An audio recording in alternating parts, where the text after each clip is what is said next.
Good morning. I'm Annie D. I'm on the advisory board of the Soybean Innovation Lab. I'm actually a farmer in Alabama and Mississippi. I own 10,000 acres and we have row crops, corn, sometimes soybeans, used to have soybeans, and cattle and timber. But today I have the honor of introducing my friend Roger Thurow.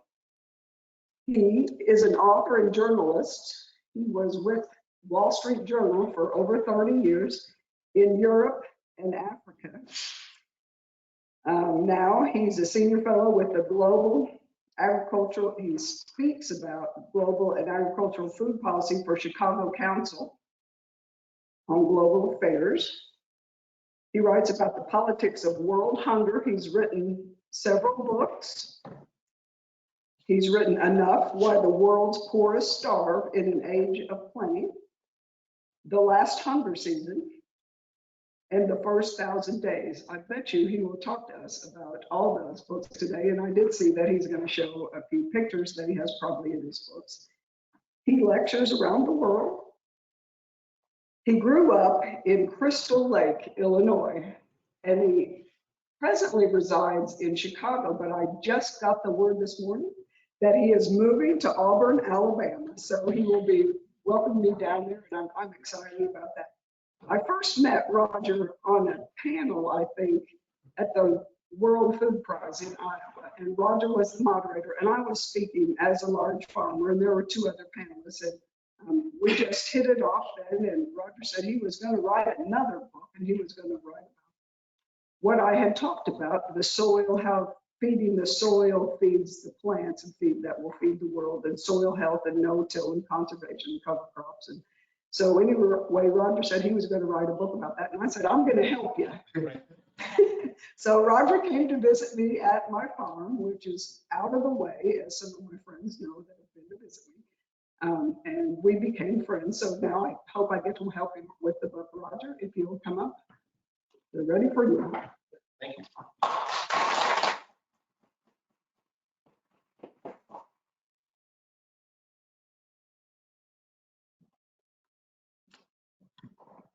Thank you, Annie. Yes, we even dressed in coordination, right? Black and white. Oh, we gotta raise it. Yeah.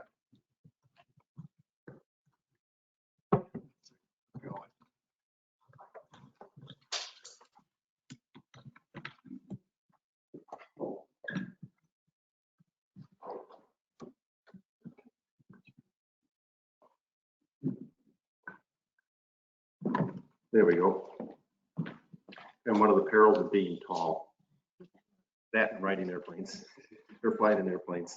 Good, well, delighted to be here in this great setting. Alex, thanks for the lift and the tour. Appreciated that, Annie. Thanks for the introduction, the invitation, the hospitality at your place. Yeah, it is out of the way. Despite, what'd you say? It's the biggest contiguous farm in Alabama.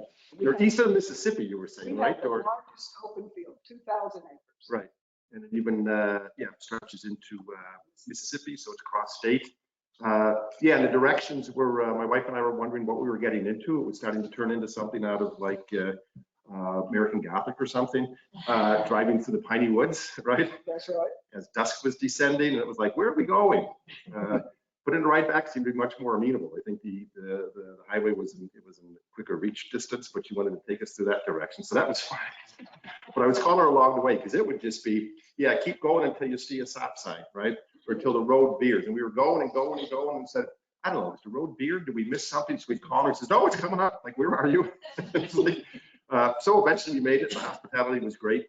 And yeah, so she immediately drafted or enlisted in my efforts for the next book. So I'll now be in closer striking distance to getting there, and everything will be much more familiar. Amy, thanks for having me here. Peter, thanks for the invitation. And yeah, congratulations for the work of the Innovation Lab and leading the way and addressing hunger, malnutrition, poverty on the ground. You work with smallholder farmers, reversing neglected nutrition over the past decades. and kind of the cross disciplinary, functions and things that are involved in that, which would be part of what I'll talk about, is really innovative and in the vanguard and on the cutting edge. So keep up the great work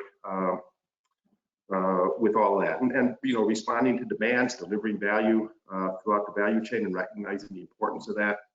I think, and particularly then making sure that it all gets onto the ground to the benefit of the farmers and the hungry and the malnourished is just wonderful, and a wonderful innovation. So full speed ahead on that. And hopefully I can see some of your work in action, maybe in a couple of months. Hoping to go to Ghana in April for the next book to see various aspects there, both in the cocoa industry, and they have a problem with the pollinators, the midges, that are pests and you want to chase away, but they're basically, I think their local word for them in Ghana is they're the fathers or the grandfathers of chocolate, because without the midges and the pollinators, there'd be no cocoa pods and no chocolate. And yeah, those pollinators, like many pollinator colonies around the world, are disappearing. So that's one thing I want to look at, and hopefully can get up to you guys into Kumasi area, I think you were saying, to go up there and maybe see this multi-crop thresher in action that I'm hearing so much about. So yeah, if you can give me some directions to find you guys there, that'll be good. People to talk to on the ground, that always helps. I'm not playing around and saying, so where do I find these things and these people? So Peter asked me to speak about how what I'm seeing about making universities kind of more relevant to development issues, to increase the impact on the ground. So at first I thought it was kind of a pretty odd choice for that, other than my affiliation with the Chicago Council on Global Affairs. I mean, I've never been involved or part of a faculty anywhere. And so my university credentials are my 4 years at the University of Iowa. Yay, another Big Ten school. And my BA there, so I haven't been in the classroom or haven't been a student for 40 years or so, since getting the BA in journalism of all things. So as a journalist, I'm not sure I'm qualified or in the position to kind of be lecturing anybody on this front, particularly given the reputation, I guess, that we're now all acquiring as enemies of the state. So I hope you don't find me as that. Are we doing okay on the sound? Is that better? Should I stand closer? All right, thank you. I'll try not to bang into it. And then so I accepted with a bit of trepidation, and then Peter said, "Oh yeah, you've got 2 hours." All right, well that'll be a treat, and hopefully not a burden to anybody here. And I'll try not to filibuster. Hopefully have time for discussion, and I'm sure it'll be a great learning experience for me as well. As Daddy said, I'm moving to Auburn to join the realms of academics, and so I'm standing here kind of in all humility because I really admire the work that you do kind of at the various universities that are represented here. I've been following the work of some of you for years. A number of you have been my sources, helping me understand the world and what you do over the years, both my time at the Wall Street Journal and now writing books and speaking about things at the Chicago Council.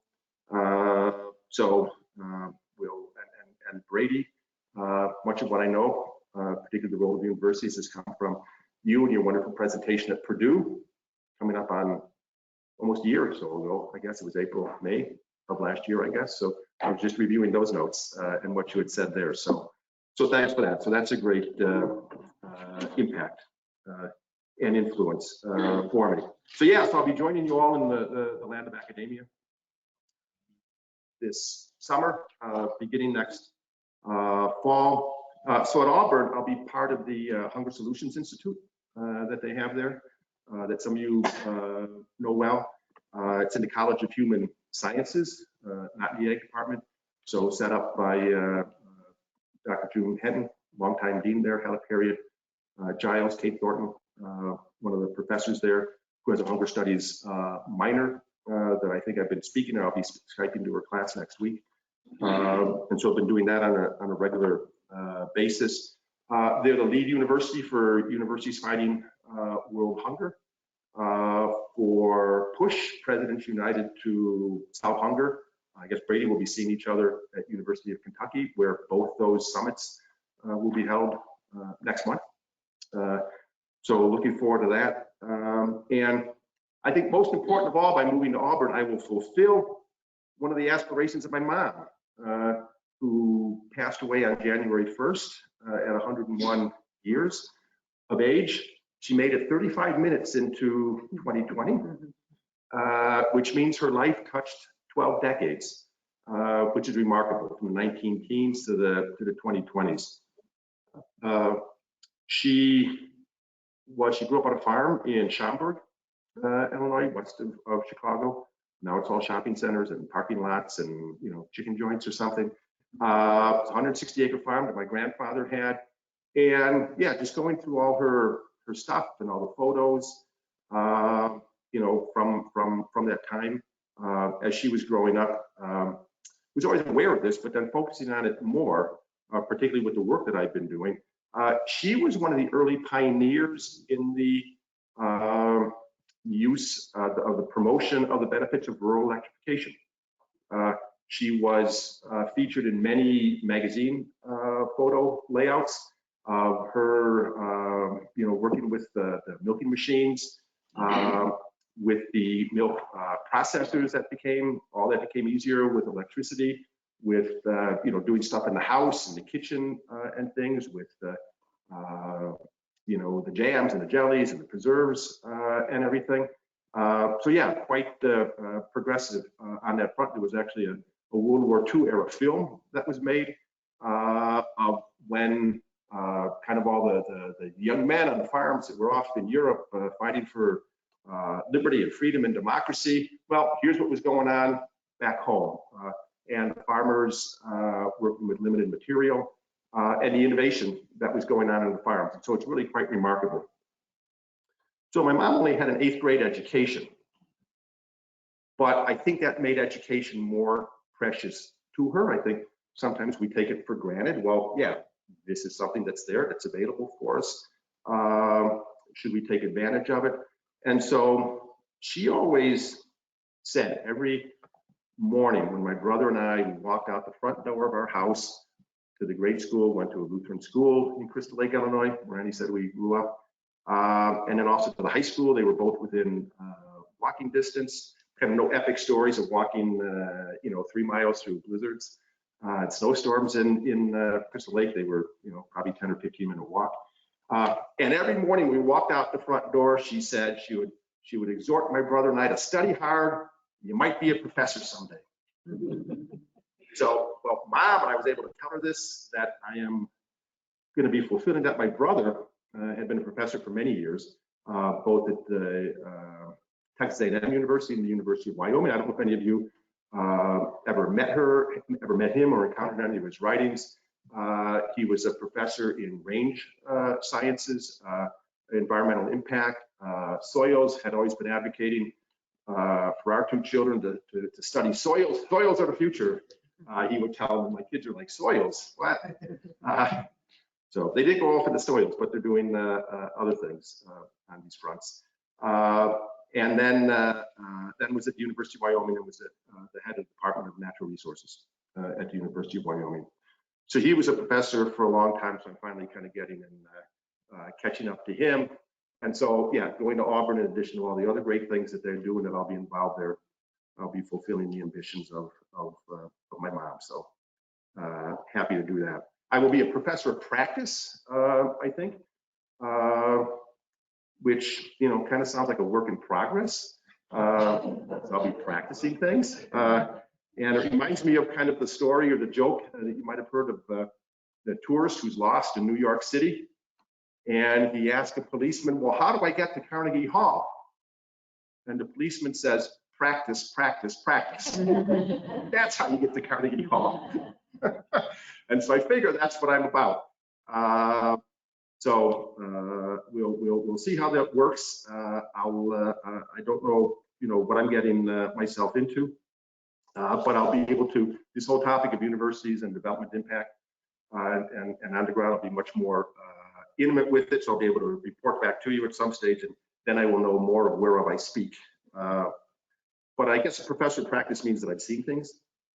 And I suppose, and one of the things that I've seen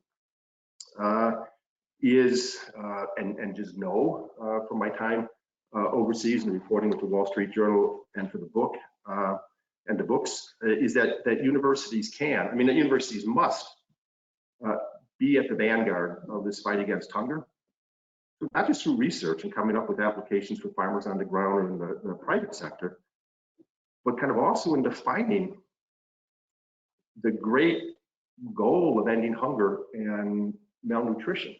And universities have been on the forefront of that, particularly during the Green Revolution. But kind of with these new challenges that we're facing, that finally, and to define that for, certainly not only for the faculty members and the staffs at the universities and administrations, but certainly to the students, that this is a supreme challenge of this generation of students. This challenge of basically preventing this collision of these two great supreme challenges that we're facing as humanity, as all of us together. Going forward, how do we both nourish the planet and save, protect, preserve the planet at the same time? That, I think, is this motivating, awesome, daunting, inspiring task that awaits this next generation. Certainly it's been for all of us in this room, a central focus of the work that we've done, or been working on in all our disparate actions to do that. But I think particularly for this generation and the students, and kind of so finely attuned to injustice, inequality in our world. Certainly my two children are 26, 28, and 26 years old. And certainly the core of that, kind of the essence of it, the first manifestation of poverty, of inequality and injustice, is hunger, it's malnutrition, it's this medieval suffering that continues to abide and persist in our midst 20 years into the 21st century in this new millennium of ours. You all are familiar with the numbers of the FAO reports and World Bank statistics. 850 million people still essentially chronically hungry, undernourished in the world, not getting enough calories. Then there's another 2 billion people that are micronutrient deficient, this hidden hunger. That is, perhaps they're getting enough calories, but the micronutrients are missing, the crucial nutrients, particularly in that critical first 1,000 days period. Then for the first time, so it's 2 billion of them, estimates, for the first time, the number of overweight and obese is even to, rivaling, surpassing the number of undernourished in the world. So there's about 2 billion overweight and obese. And I think kind of one of the cruelest facts, realities of hunger, clear manifestation of it in our world, is that 1 in every 4 children in the world under 5 years of age, globally, are stunted in some manner, physically, cognitively. 1 in every 4. And when we think about that, and what is stunting? There's the academic, and this is also, I think, one of the jobs or tasks of universities. They're kind of in defining these problems. The numbers are something. There's the big, the tremendous push for more data and open data and big data, and that's all great. I appreciate it as a journalist because that adds substance and buttresses all our stories. But it's like, what does that really mean? 1 in 4 children in the world are stunted. In the clinical definition, that one sees kind of all these these kind of nutrition conferences and all the PowerPoints about it, they'll talk about this in terms of definition of, well, it's too small for age. Yeah, well, so what does that mean? How do we envision it? You can picture that, but kind of what does that mean? Because we all know people who, maybe on the shorter side of things, but they're utterly brilliant. Certainly not cognitive stunting in their case. So what does stunting actually mean? It's a horrible, it's a rude, it's an awful, brusque word, stunted. But what stunting is, it's the life sentence of underachievement and underperformance that's basically rendered by the time a child is 2 years old. And when you think of it, 1 in every 4 children in our world, and these stunting numbers have come down, and hooray for that. Kind of work with what you're doing at the Innovation Lab, helps with that and with the nutritional aspects. It's so valuable for that. But these numbers, when you kind of get down to a certain level in a number of these countries, it's stubborn. So I was just in Ethiopia, and their numbers have in 2000, it was maybe 55% of their kids were stunted. Then it got down to like upper 40s, and then the mid 40s and the lower 40s, and then into the 30s. And so I think that in 2015, the numbers might have been that it was 38%. 2017, it was 37%. So it's kind of at that stubborn level now, where that 2-3% drop that is the goal we'll push to achieve is getting harder and harder as you kind of get to the to the last mile in a sense, or kind of the 37% is still a tremendous number. But in terms of the students, and to animate them on this issue, these injustices, the inequalities of this, and what kind of world, this is the state of the world that you will be leading and running at some stage. How is this acceptable? How do we abide this? These lost opportunities for all these children, not only the lost opportunities for them, but for all of us, because what might a stunted child have accomplished for all of us were he or she not stunted? And this lost chance of greatness for one child becomes a lost chance of greatness for us all. If we have time at the end, I got 2 hours, we'll certainly have time. We'll go through kind of the progression of a child in Ethiopia that I've been following since 2003, and the family at that stage. So at some stage, you will be able to stop looking at me, and we can actually see some photos of Hargirso and his father, Tesfaye, and his family. So this I see as this great kind of challenge that the universities are so primed to tackle, to lead on, as you have been, but then kind of to motivate and inspire then all the students, to be involved in this, because we've got all these problems. So we've got the hunger numbers, and at the same time, then we have kind of all these planetary boundaries that we're coming into contact with, be it the climate change, global warming, rising temperatures, loss of biodiversity, so many species on the verge of extinction that we hear, soils, waters, insects, pollinators that I talk about. So my goodness, how are we to do this task of nourishing the planet when kind of by the very actions of the farmers, fishers, ranchers of the world, we continue to take a toll on the planet. So how do we do all this going forward? So we've got kind of a great symmetry in terms of history. I like round numbers. Editors at newspapers kind of like round numbers, because if you're writing a story, they'll say, well, what's kind of the timing of this? And if you could say, what's the 10th anniversary, the 1-year anniversary, or the 20th anniversary, it's like, oh, okay, that's kind of vague, but yeah, it gives us something to focus on. So this year, to kind of focus our minds on all this year's the 50th anniversary of Dr. Borlaug winning the Nobel Peace Prize for his work on the Green Revolution that we're all intimately familiar with. Won the award in 1970. His wife famously had to, run out into the fields in Mexico because she was getting all these calls saying, we need to talk to Dr. Borlaug. He won the Nobel Peace Prize. And she's like, what? Well, he's not here. He's in the field. And so she goes, tracks him down, and he says, somebody's pulling your leg. That can't be true, right? She's like, no, Norm, it's true. He says, no, I got work to do. So she goes back home, and then all of a sudden, there's this whole line of cars that then finds him in the field filled with journalists and other people that want to talk to him and say, no, you did win the Nobel Peace Prize. And he's an agriculture scientist. Winning the Peace Prize What's that about? And obviously his work and the universities being vital in that, and the great role of the land-grant universities, and as Brady had talked about in Purdue, and that taking that model, reinvigorating it, spreading that around the world.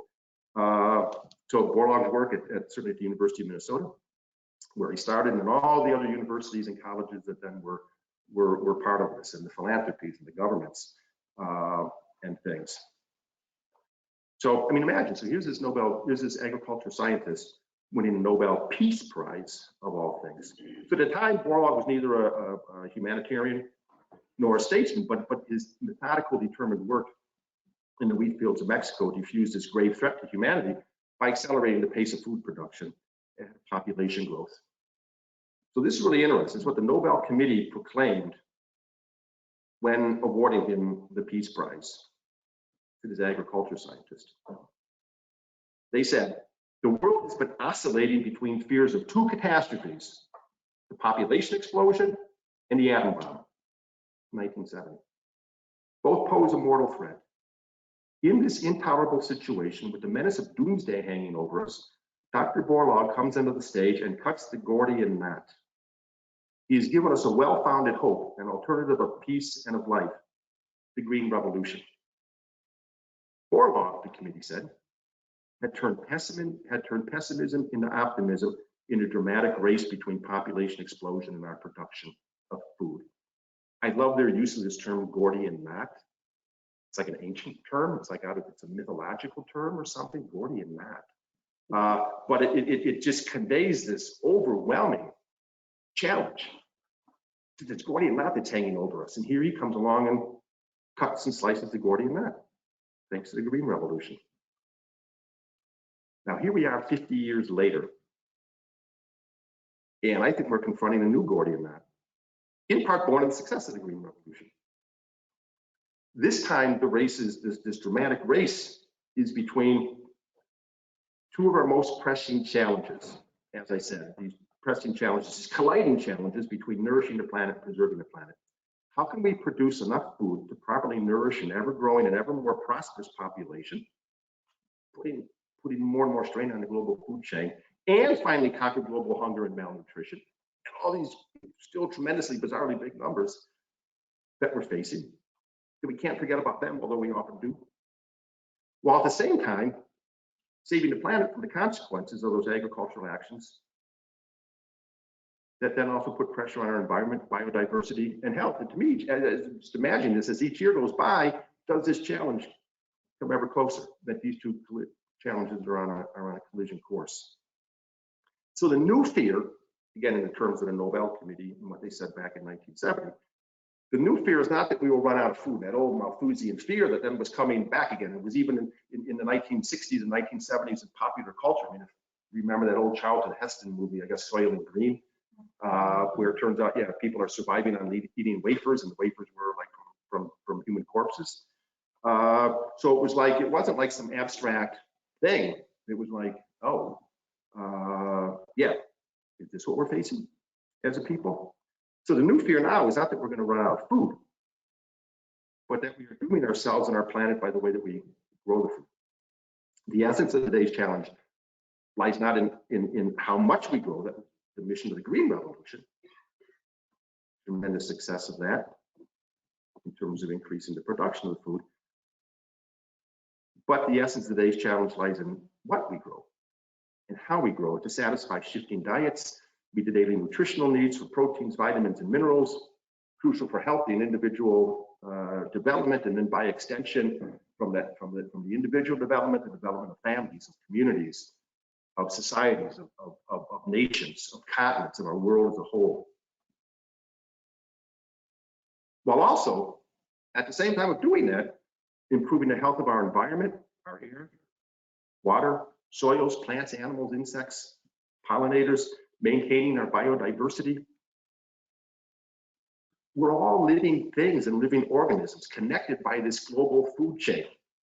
We're all part of that. Part of this global food chain and threatened by our global food system and what's developed. Remember, Annie, remember, so we were in one of your fields, and I think you were looking around. I don't know if you had the shovel in your trunk, or it was like, oh, I don't have a shovel with me. But it was like, if we dig here and we look in this, 1 square inch of soil that we've come up with, kind of the biodiversity and the amount of living things there, is staggering just in that. So what you're doing on the soils and focusing on that, and in the kind of the border strips around the around your property, and bringing back the diversity and the insects and the plants and the flowers. So one of the books that I found of my mom, it was like a children's reader, at least a cover of it was, but it was like, yeah, for adults as well. The book was signed on the front cover by her mother, Christine Kirchhoff, and she wrote the date, my grandmother, 1896. What this was a book about, it was somebody who was described, I think his name is Uncle Matt. So Uncle Matt did a series of books back then describing farm life. And one of the things that this book was about, and I thought about our time together, Annie, on your farm, as I was just reading through it and going through some of the illustrations, it was about kind of how lovely it is to walk around the cornfields and see all these flowers and plants and butterflies and bugs and the biodiversity of it all. And then there's illustrations in there at the end. He says, well, I hope by the time that you, dear reader, are now at this point of the book, you have a greater appreciation of kind of not only the crops that grow and the food, but kind of everything and the life it brings to everything else around it.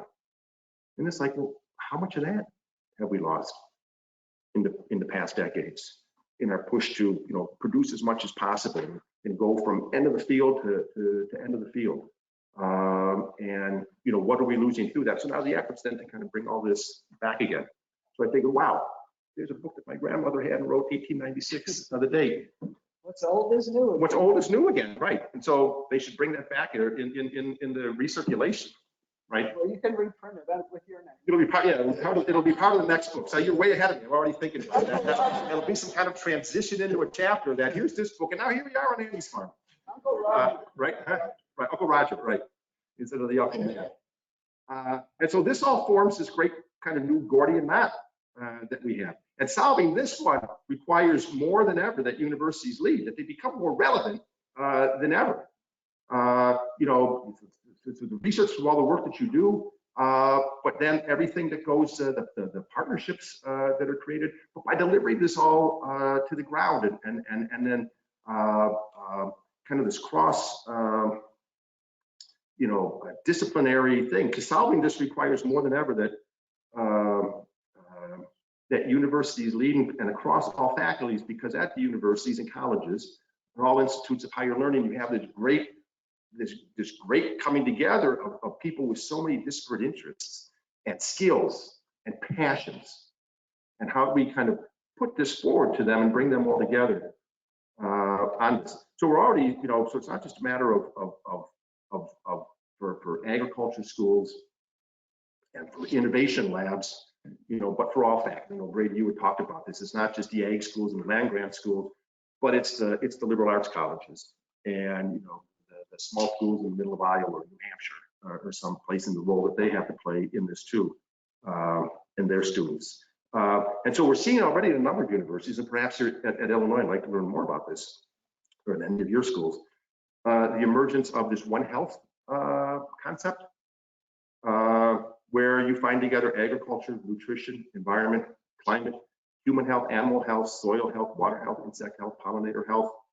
Again, everything linked on the global food chain. But we have to consider all of that as we go forward, because I was just thinking, so by kind of efforts to maybe improve the nutritional capabilities of one community, does that do damage to communities elsewhere? So one of the things I'm going to look at in Ghana, kind of in the coastal areas, is okay, well, with all these diets for a healthy planet and things, well, more seafood consumption.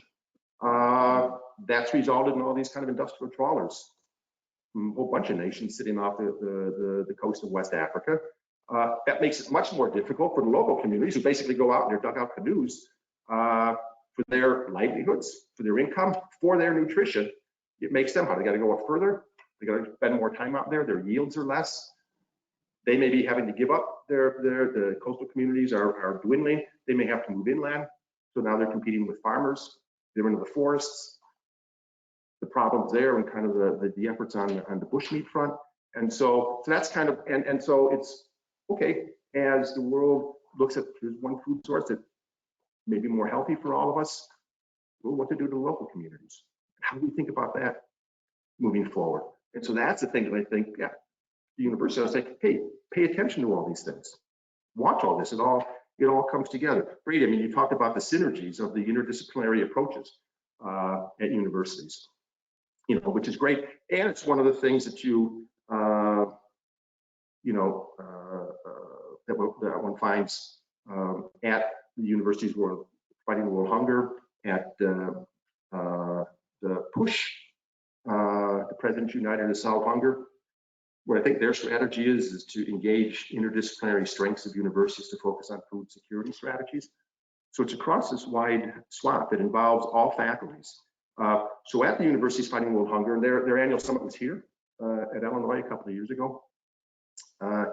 And when I first spoke to them or with them, gee, it might be 10 years or so ago already, because Kate Thornton, one of the professors there, who established the hunger studies minor, she's been using the characters in some of my books to kind of illustrate the problems and people on the ground for the students. So when I first met them, I think it was that they had an Auburn committee of 19, that they were calling it, 17, I think it's 19. And they were, that number was, here's the different faculties and disciplines that are involved in this. So there were students in this committee that came from all these disparate faculties that came together, and they had formed this Universities Fighting World Hunger chapter. And then what then becomes the lead chapter, the model chapter for others. And I said, hey, so what is 19, and what does that mean? And they said, oh yeah, we've got students from business, from the classics, from the sciences, from pharmacy, from agriculture, of course, from the computer sciences, from religion, from philosophy, from architecture, from engineering. So what do they do? We've all come together because we realize that all of us have an interest in this issue of ending hunger and malnutrition that abides among us. So this is something that we can all tackle together. And basically that was the first time that it dawned on me that, yeah, wow. I mean, the might and the strength and the diversity of all these skills and passions and interests that's at a university, and you bring them together, then to get on top of this, and then pushes the extension of that then involves the administrations and presidents at the university signing off on this and this pledge to basically make this an energizing part of the universities. And so it involves all faculties, it involves all students. Again, ethics, you know, religion, the classics, business, philosophy, finance, you know, the importance of microfinance. After the first book came out, on and off, I was invited to Wheaton College to speak. So Billy Graham's old school, outside of the Harvard or the Evangelicals school. Oh yeah, that'll be an important place to speak. I was following in the footsteps of Bono from U2, who basically, when he went to this campus that didn't even allow singing at one stage, there's this guy from U2, and he's there talking about love your neighbor. Not a suggestion, it's a command. And our neighbors are close. They're not just the ones sitting next to you in the pews of the chapel on Wheaton College, but they're everybody in the world. Our society together, telecommunications, everything. We're all neighbors. We're all next to each other. And people are dying by the boatloads from AIDS and HIV in these places. Love your neighbor. Do something about them. Change the whole paradigm at that university about say the relationship to God, which was God in person. And now it's, what about everybody else on the planet and all these neighbors who we're supposed to love? Faculty, their scales were falling off the students' eyes because they had never heard kind of their relationship in faith described in those ways. Before he left campus, there were student groups that were forming, faculty groups that were forming to basically write letters to the administration, everybody that they knew, we got to do something about the AIDS crisis. One of the people was that they made in contact with was speechwriter for President Bush, and that leads to PEPFAR and perhaps a signature foreign policy achievement. So wow, you see that at that campus. Well, they don't have an ag school. But they had a hunger program, HNGR, I think it was. And that's what they studied. And that class was actually in the biggest auditorium on campus. People went to Wheaton to sign up for that class because it was tackling one of the great social challenges there. Anyway, so one of the students that was then taking me around campus, it's a cold day, and I said, gee, I'm sorry you got stuck kind of schlepping me around the place. And he said, oh, I'm happy to do it. I actually volunteered to do it. And I said, well, geez, what'd you do that for? And he said, I'm a finance major. I said, oh, well, that's great. And he said, so I read your book enough, and there were instances of microfinance in there. And that led me to change the focus of my major. I figured I would be I was going to be here and study to be an investment banker and make a lot of money. And no, I'm going to go into microfinance and work with people who don't have any money. And I said, oh, that's great. Have you told your parents? And he said, well, yeah, so that was a difficult conversation. But that's what being in the university environment does. So he's there, he's exposed to these things. That's what I want to do. So out of that university, then kind of rising, kind of all these things that come together. So kind of everybody. So, you know, the finance, the arts. I mean, there's people that are putting together kind of the poetry of hunger, particularly at universities and communities in our country. You got people to write poems about hunger, what it's like to be food insecure, raise awareness, raise the clamor. You know, computer science, obviously, with the various apps, architecture, engineering, languages. So the arts and the sciences. Because what we see and what I really then found with the Universities Fighting World Hunger and this committee of these very committed students from all these disparate disciplines is no matter the interest, the skills, the passions of students, this is something that they can contribute to, that they can make a difference in, right? So like with the coronavirus, we're waiting for somebody in the lab coat to like, okay, what's the solution of this thing? Or AIDS, right? It'll come down again. People in lab coats working in labs, very smart, energized and dedicated people with a whole bunch of funding behind them. Kind of what can the rest of us do except kind of cheer them on and, you know, chip in on funding or encouragement where we can. But this issue, hunger, malnutrition, preventing this collision of these two great challenges, that's something that anybody can have an impact on. If this is your passion, no matter what your interest is, your passion, your skills, your skill set, what you want to do later in life is so important. And this is then where they become aware of those things. So it expands the relevance of universities and collaborations involving all sectors of a campus. You know, all universities and colleges, again, not just the land-grant schools. So like when you're developing a new crop innovation, this is an example I was thinking, you know, what are the ethical concerns about that? Maybe there should be somebody from philosophy, from theology, religion, people that are studying ethics. Remember Brady at Purdue, I think it was Jess Fonzo, one of our great nutritionists and you know, practitioner of that at Johns Hopkins. She would say, there ought to be an ethicist at every table and every discussion of these things. What might be problems that we'll run into? Futurists, futurologists, or whatever they're called. What can come? I mean, say that was there at the time of the Green Revolution. You know, because even Dr. Borlaug himself would rave about, yeah, I realize that there are problems that have developed from the Green Revolution. And it wasn't meant to be a static point in time, but it was to be an evergreen revolution. We needed to adjust as we went along. So where were the kind of the voices of counsel at that time? The voices that would then say, no, you can't let up on these things. This problem still abides. We got to keep going. We can't abide this. It's unethical. You know, it goes against every religion, great religion in the world. Feed the hungry. You know, sociology, anthropology. What are communities saying? You know, are these innovations, how do they fit into the communities? How best to roll them out? How to gain acceptance of them? You know, are they even wanted? The listening factor. At the university, to spread that word, listen, and put it in action. To blast through all these silence of, well, I study this, or I'm teaching this, or I'm researching this, kind of at the, with blinders on or blinkers on to everything else that's going on in the world. In the first 1,000 Days book, where I followed moms and their children in 4 parts of the world, India, Uganda, Guatemala, and Chicago, through the 1,000-day period, so when a mom first becomes pregnant to the end of the child's 2nd birthday.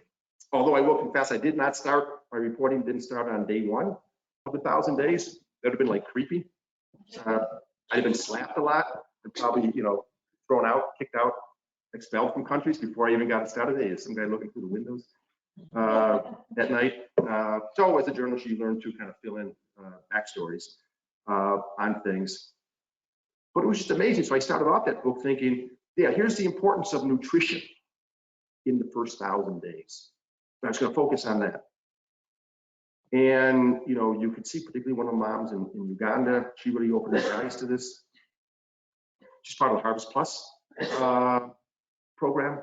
Then again, so much work also from universities and collaboration on that with the Harvest Plus and the IFPRI folks.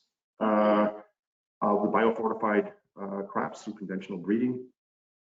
They were growing in her community orange flesh sweet potatoes and high iron beans. Wow, vitamin A, iron, really important for the first 1,000 days period. She was growing, she's eating them herself. It was her 2nd pregnancy. The first child had unfortunately died within 2 weeks of birth, compromised immune system. Baby was born small. Mom was weak, sickly, dizzy throughout her pregnancy. The 2nd pregnancy, yeah, it's going great.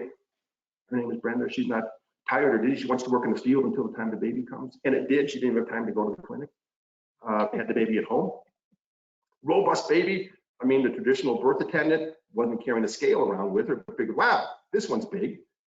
Figured weighed about 8 pounds. Neighbors, everybody, look at this child. Continue its robust growth. Then on my subsequent trip back, I said, hey, how's little Erin going? And she immediately breaks down sobbing, crying. His development has pretty much stopped since the last time you were here, which is probably 6 weeks, 2 months before and I'd been there. I said, what happened? And to summarize the story, their local well had been compromised. It was just spring water that was coming up. There was dysentery that spread throughout the community.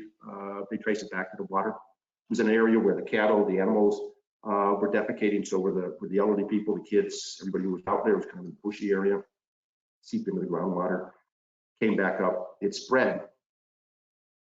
She got the dysentery. Her energetic boy did all of a sudden he's listless, violently ill. She was panicked, even as she was retelling me this story after he was already stuck on the road to recovery. And she said, am I about to lose my 2nd child too? After everything I was doing on the nutrition front. What about the water, the sanitation, the hygiene in those areas? Yes, Harvest Plus had thought about that, but that wasn't their main task. The biofortification. Is somebody else in charge of these other things? So it's that kind of collaboration that you have kind of these teams of epidemiologists. I just heard some of the Americans that are going over there from NIH and CDC. Saw them, talking about it and said, yeah, in America, we've got the best epidemiological teams. And as you know, they're comprised of all sorts of people with all sorts of disciplines. That's kind of what's also then needed on the development front. As we start these projects, well, who else can contribute to this? What other voices, what other perspectives would be needed to this to make it as successful as possible? And as we all know in our own lives, as with Brenda and Uganda and all the moms in the book, including all of us, life comes at us from all sorts of things. Our lives are not siloed, our problems aren't siloed. One thing leads to another. So it's this multifaceted thing. So why in heaven's name are so many things on the development front siloed? And our thinking on that. And so, other than the silos that we see on the farms, I kind of hate the word, I've come to hate the word silo, because it just, in my mind, it's kind of as kind of a horrible word like stunting. It's silo. Yeah, why do we do that? So we have to have this because these moms all knew. What about the water, sanitation, the hygiene, the road structure, the governance in the area? What's all going on in that sense? Because when the well water went bad, they appealed to their government. We need something here. Do you see what's happened again? The government's like, what do you want us to do? We don't have any money. We don't have any experts. Who's going to come out here and do this? Maybe some NGO will come out. And they had, like a couple of years earlier, built a nice well that was fine until some part broke. And it was like, oh, I wonder how we fix that. Where do we get that part? Well, it's too expensive. They tried to come together and have a community pot where they all don't, pitched in some money. And it was like, well, yeah, that's even not enough to solve this. So, again, so these things, come up. So we all know kind of the consequences, this lack of cooperation and communications, of listening, and the costly failures that it's led to. I mean, we could probably all have stories of like white elephants and things that one has seen in Africa and elsewhere in the development world. That what happened to this project, or whose idea was this? One that really comes to my mind is kind of a water well in Mozambique. And I think it was an NGO from somewhere in Scandinavia had put up. And it was in a village that I was going back to. This was a village that had formed during the Bush War, kind of the post-colonial war and the liberation in Mozambique. And then the government and then the Renamo forces were fighting. That went on for a long time. So people were like fleeing their villages and then coming closer to Maputo or other population centers, and just new villages forming. So there's one that I'm based in South Africa then. So I would kind of go back to them, time and again. And one time there was like a new well that was there. Sun was shining, it was shiny and kind of radiating the sun from the rays of light. But it was surrounded by grass and weeds that were already kind of waist high. It was like, oh, hey, so you got a new well. Yeah, hey, we got a new well. Do you ever use it? There's like no pathways through the weeds and the grass to it. Because, yeah, we used it for a couple of weeks. We basically haven't used it for the last couple of months. What happened? Yeah, it wasn't long before it filled with salt water. So renders it useless. Who put the well here? Probably about the NGO. Well, why'd they put it here? Because it was close to the like where more the village was. The schools were nearby, so they figured it would get more use. But we were all watching them dig it here, the villagers said, and it was like, well, why are they putting that here? That's not going to work. Did you tell them? Yeah, but they didn't really want to listen. This is what their engineering and their demographics said we should put it here. And I said, well, where would you have put it? And they said, yeah, kind of over there. It's a little bit further walk. We're used to walking to get our water, but we just know from past experience that just the way the topography is, that's not going to fill up with salt water. And that's where other wells are, but they wanted to bring it closer to town. So it was, again, well, nobody bothered to listen, or if they did, they didn't pay attention to it. So just that lesson, kind of in all the projects. Listen, so this kind of anthropology or sociology, that goes along with it.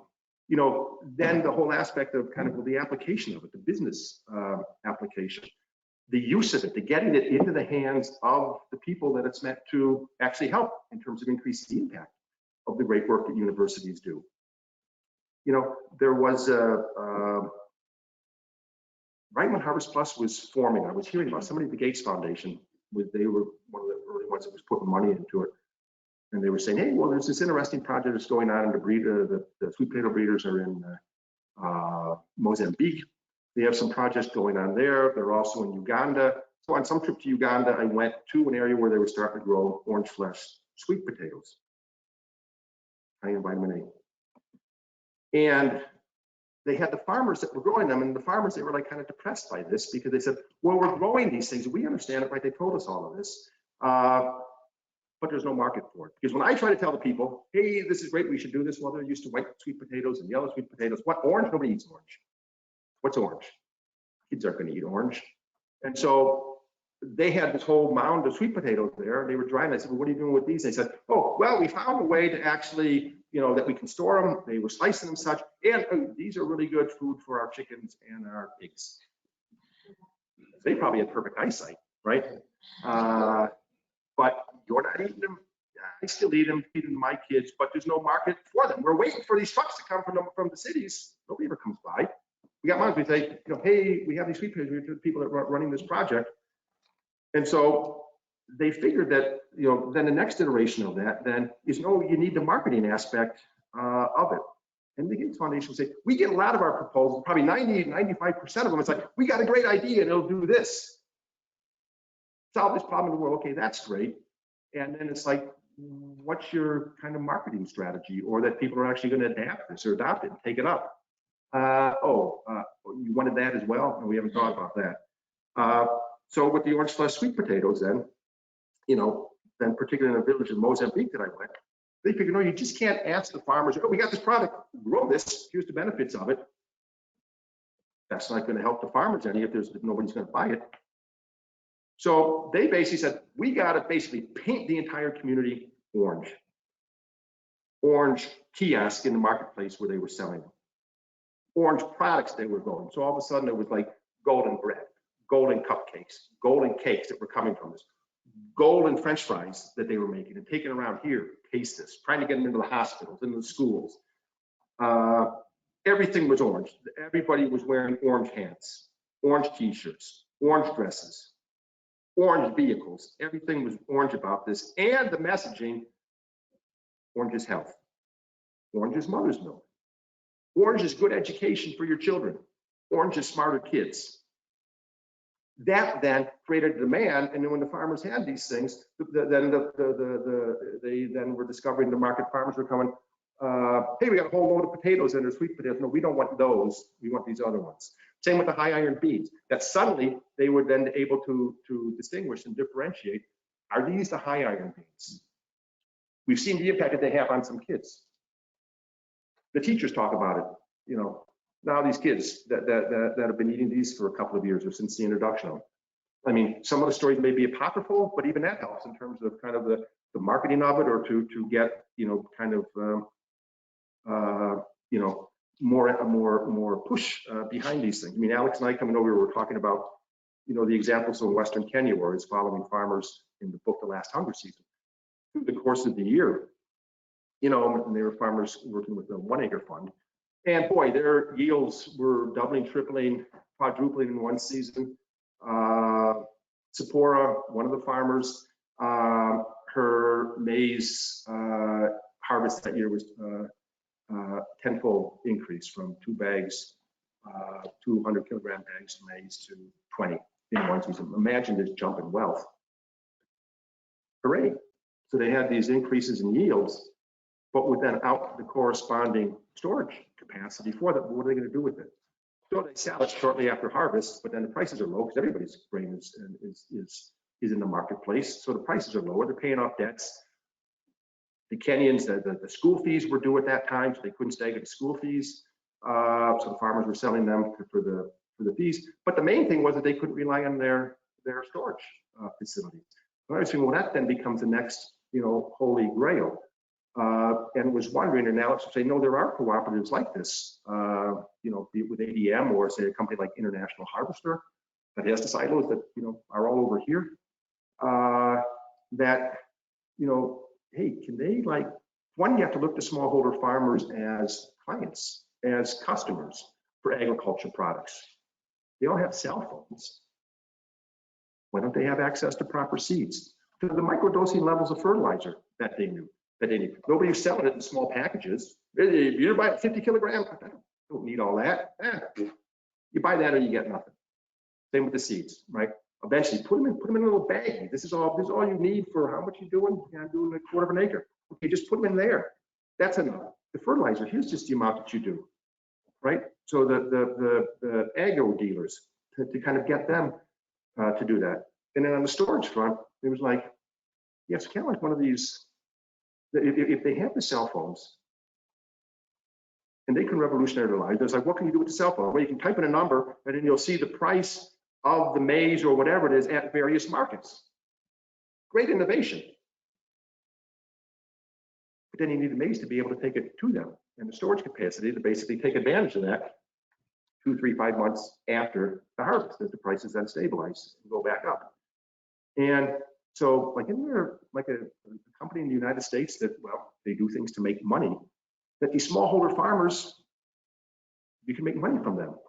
Cell phone guys realize that. Guinness recognizes that. Beer companies recognize that.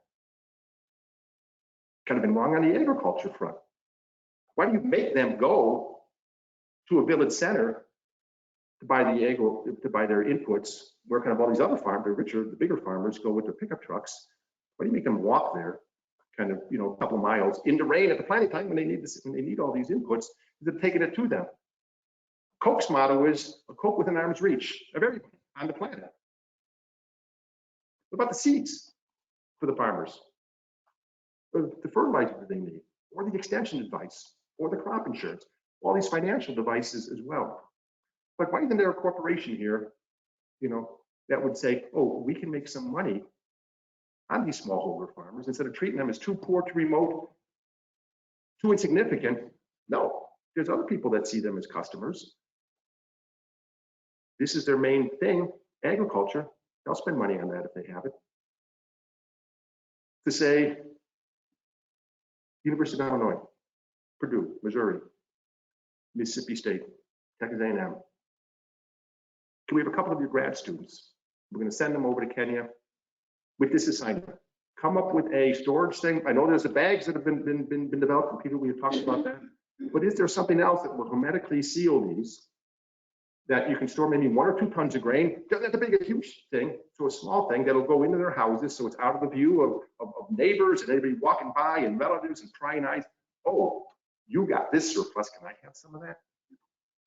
To put it in the houses, to put it in their bedrooms, that will store properly without chemicals the grain for 3 months, 5 months, 6 months, so they can take advantage of the stabilized prices, and do it all for a price point of $20 or $25. So within one season, they can say, oh, I paid that off. This is a really good innovation, right? Now, go forth and do that. And so kind of all these holy grail projects, and perhaps there's some out there, and Alex was educating me, that then would be great examples of this. But that's also that, hey, there's all these people that can set their minds to these projects at a university. So what they're in this faculty over here. Hey, what are you guys doing on that front? Can you help us? Can you be a part of this? You know, and then there was kind of the example in India when I was reporting the first 1,000 days. And so I was going back and forth to the moms 5 or 6 times in the course of this 1,000 days. And there was a grad student, I won't mention the university. And she was there, she's doing a really interesting subject, also with this community empowerment lab, where I had gone to then kind of find, I couldn't just go into a place and kind of say, hey, who's pregnant? So I went to like NGOs that were like keeping lists of the pregnant women and the children, and then kind of following them, what happened. So it made my life easier. And there was somebody to kind of keep track of people on the ground in the times that I wasn't there. And then basically, so to keep up with them. And so there was one from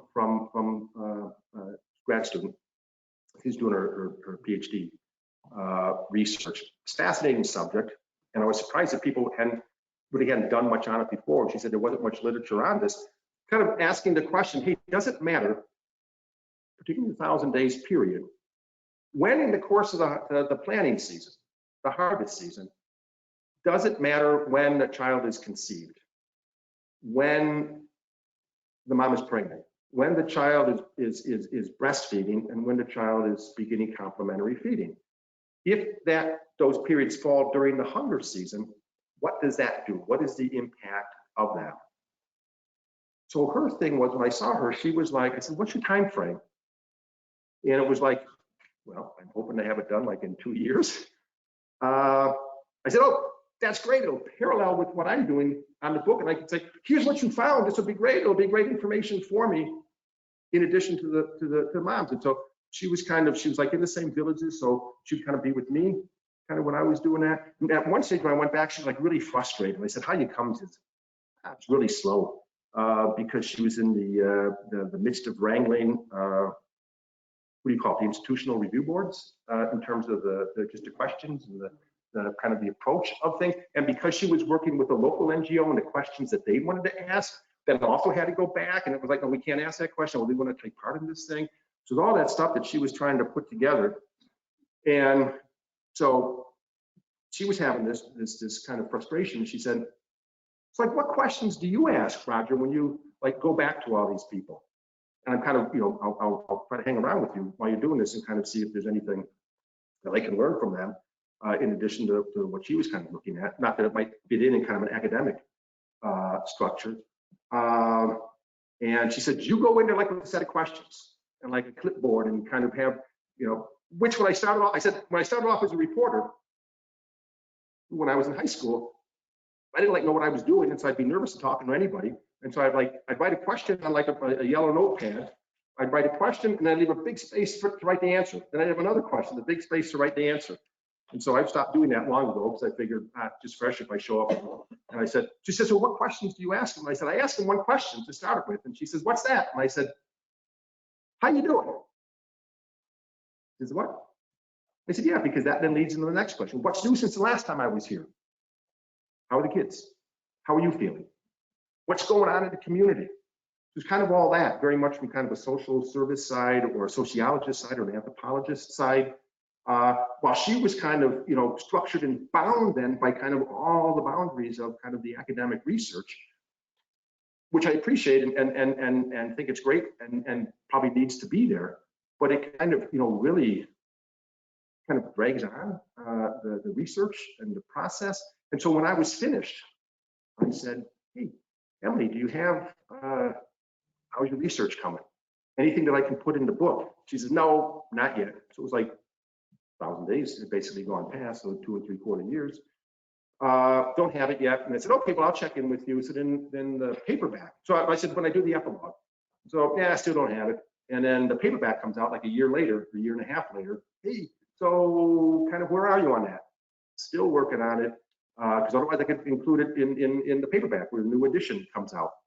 And so that was so. There was another university then, these were faculty members in Uganda, and they were together basically the same time that I was starting on my research, because I was talking about, hey, so at the Great Nutrition School, so tell me about 1,000 days, the importance of nutrition. They're like, yeah, we're doing a project also in Uganda. We're putting together a cohort of 1,000 days to moms to follow food 1,000 days. We're doing it, yeah, from scientific and academic basis. So we're doing a blood test. We're gonna have all this stuff. We're doing a baseline study. I said, oh, great. And then you'll follow them over time. And I said, what's the timing of that? And they said, 1,000 days. I said, yeah, so is mine. So I can put all that in there. My last trip to Uganda, as the kids are turning 2 years old, these guys also happened to be there, guys, men and women. And it was, so how you come? What's the progress of this? And they said, yeah, so we were delayed in putting our cohort together, and the usual delays come. And so, no, we're still, a year or so away. Paperback comes along. Hey, got anything that I kind of maybe put in here? They said, yeah, no, still not there. And so I could sense, just as a journalist, I mean, kind of the laboriousness of some of these things. So is there something in terms of the relevance of the universities in terms of quicker turnaround times? I mean, I know a lot of it depends on the funders, and that's kind of also another kind of straitjacket on things that would then help with the relevance or turning things around quickly to really have an impact on the ground and get all your innovations and things into the hands of the people that need it, and into the mouths of the hungry and the malnourished. Is that the funding cycles are also restricted, maybe 2 years, 3 years, 5 years. Very little is there of following people over time, which is really important in agriculture. These things take time, and also on the nutrition front. In the 1,000 days, the valuable study is basically coming out of Guatemala, where they've been following a cohort of kids since the late 60s and early 70s. And that cohort has pretty much stayed intact all this time. And so they're adding all sorts of, now these people are in their 50s or so. Oh, what's the impact of malnutrition on chronic diseases later in life? So an extremely valuable thing. And I think one of the universities that's been the head of that is, where some of the researchers are, is Emory University. And they then keep having to apply for various grants. Say, hey, we can now do this with this cohort that we're following. And to have that and to keep it alive and to drive that. Because otherwise there's very few of them. And also as a journalist that's looking for background, surely people have looked into this or followed this. Yeah, no. And so I acknowledge in the book, look, my journey is a journalistic journey. It's not it doesn't have the academic stricture to it. So there will be weaknesses from that, but it's very anecdotal. And I know that just doesn't suffice, but kind of if there's something that kind of adds this sense of urgency, to all of this, and also these long-term things, So in addition to that, in your work and the students, get the administrations involved also on this. And Brady has talked about this with push And that's the purpose of that. And to get kind of campus-wide then, which is kind of also the thing of universities fighting world hunger, a push beyond kind of the classic things that'll be done on the hunger front from a university, besides kind of the research and then the work that you all are involved in, you know, beyond the campus gardens, which are great, soup kitchens, yeah, hooray for that, the food pantries, the end food waste campaigns, you know, kind of the sharing of meals with students that may be food insecure on campus. That's all great. There's a lot of energy behind that. And it's kind of amazing when you see all these things that students are kind of coming up with, and they look at their own environment and start to track hunger on campuses. I mean, it's staggering. You know, I'll be at some campuses and it's like, oh yeah, we've just done a study on this, and it's like 25% of our students are deemed food insecure. What? Really? If they were in families that maybe were on food stamps, once they come here, they are not on the food stamps. They've been used to it at home. Now they're here. So what do they do with that? Maybe they have a meal plan, but then if you're living off campus, married student housing, or all these other factors, because from what I gather, kind of just the demographics of students are also changing over time. So that's kind of one of the things. How do you get this great challenge then in front of all students? Because it's the core of the world that they are going out into and that they will eventually be leading. So just finally, I want to say that my great goal or my vision would be, and maybe someone you have heard me talk about this, but every university, college, junior colleges that I've spoken to, you know, could start a course, you know, maybe have a nutrition requirement or something along with kind of all the other core requirements. I know curriculum is a kind of a whole, you know, another thorny nest to get involved in. But something that somehow gets this issue of nutrition, of ending hunger, of this great challenge of preserving the planet, so one can come at it from different aspects and interests, kind of in some kind of course, an elective, hunger, you know, studies 101 or something. And it basically, you put together the course and offer it to students, and you'd call it the Real Hunger Games. And see how many kids sign up for the Real Hunger Games, right? Again, I'm thinking you're going to need the biggest auditorium on campus. And then the first day that they're there in class, you say, okay, the Real Hunger Games. We have a subtitle, Hunger and Malnutrition in the 21st Century. For those of you who thought Jennifer Lawrence would be coming here as a guest lecturer, she will not be. Nor is this going to be a class in archery lessons. It will not be. We also will not sit around and dissect the movies and the books of this dystopian society. We are talking about hunger and malnutrition in our midst, in this world that you are all going to, where this problem persists and abides, and that you all need to get on top of this. And this will be your crowning achievement as a generation. And not only to offer the class, it is my great idea to do that, but then here's your reading books. These three, which I call the Real Hunger Games trilogy. So they're not these felonious books on dystopian society or something, they're fiction books. Enough. The Last Hunger Season in the First 1,000 Days. And in this next book, so I don't know what a 4 is, it's a trilogy plus 1 or a quadrilogy or something that it would be called. But again, the university kind of leading on this or being at the vanguard of this. When I write these books, my subjects, the audience that I'm thinking about are students, university students, high school students, but mainly university students.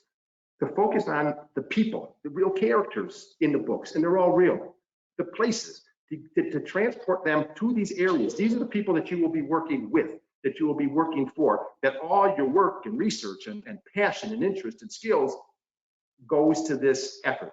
These are the people. Yes, the textbooks are needed, and hooray for them, you know, but I at one stage when Jeffrey Sachs's The End of Poverty came out, and was in a bookstore, and I opened it, and the page I opened it to, it had an equation in it. And I said, oh my God, there's an equation. I was pretty good in math in high school, but there were symbols in this mathematical equation that I didn't recognize. I know that there are mathematical formulas for the end of poverty, but that's not what I particularly wanted to read about. And so students will have that, hooray, they need that. But then what about all this other aspect of here's the real people and the real lives, because narrative is important. So hopefully they would get that in there. You know, and that's so that it then, my mantra as a journalist is to outrage and inspire, which I think then is also a huge role for universities. In addition to kind of all the academic work that goes on, there is this whole aspect of outraging the students about some of these problems in the world that they will be going to. I know this generation is really bound into, maybe all, you know, upcoming generations are justice, equality. Again, I see it in my children. And when I'm speaking at universities and the students, the inequality, the justice, it bothers them. They don't want to abide it. You see it in this presidential election. How do they get on top of that? Hunger, malnutrition, stunting, the manifestation, the essence of that. And it's not just a matter of the data points and the numbers and the statistics and the research. And yes, that's important. So all the things that Emily was then finding out in the villages that I was not focusing on, that's all really important and very needed. But every single data point is a person, it's a voice, it's an emotion that also needs to then come from the universities as well. And I know it is, but then they have more of a concerted effort on that. Inform, yes, absolutely, but also outrage and inspire.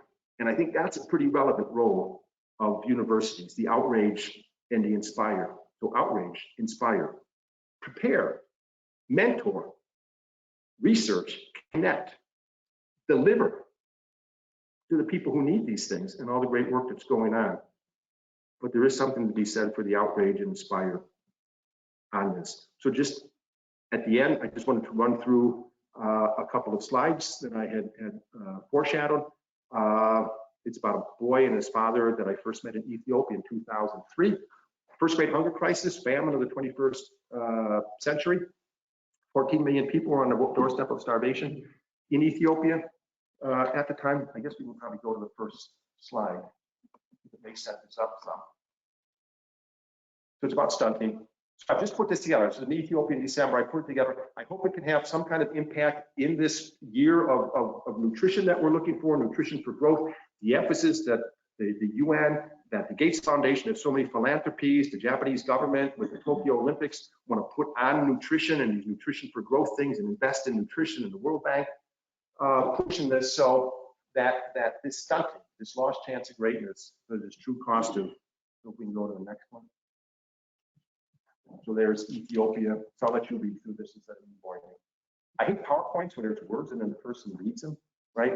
It's like, well, either have the words and people can read them themselves, or so Amy, whenever you complete the reading, you can move on. Okay, you'll be a reading taster, right? So any ideas that you guys have, what we can do to make this better? Kind of it start with the black and white. Don't know how effective that is. We'll have a light somehow shining. Then Hargirso is the little boy in the middle. Tesfaye is his father. The ones in the center.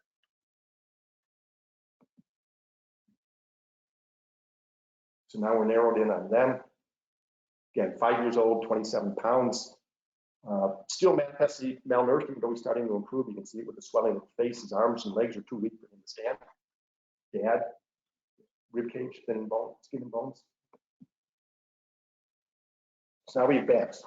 So what I've done is I've been trying to follow him, because when I left the emergency feeding tent that day, as it says, the doctors, the nurses, the NGO people, the great humanitarians that were there, again, dozens and dozens of kids and their parents in all sorts of states of basically starving. They didn't know if he was going to survive. And so I kept thinking, kind of what's happened to this boy? Yeah, go back. Yeah. And so it was a moment of great disruption for myself, both as a person and as a journalist. As a foreign correspondent, you go from story to story and place to place. Kind of what's new? I've done this. So normally I would leave that emergency feeding tent, write this story. Oh, this is a horrible thing. Famine, we brought it with us. Hunger, horrible. Move on. Where's the next story? That's the story that stopped me cold, which eventually brings me before you today. That became the motivating force of my journalism. That's just what I wanted to write about. This story, when editors of the Wall Street Journal would say, I'd propose another story on hunger and malnutrition or some facet of it somewhere in the world, haven't we done that story before? Kind of sounds familiar. What's new about this? I say, what's new is that it's old. It abides. It's still with us. We have to keep writing and keep writing and keep writing about this. So I eventually I read the Wall Street Journal, this kind of disease of my soul that propelled me just try to. So that I tried to go back, as it's turned out, every 5 years to see how they're doing. So we're back in 2000. Yay, we survived.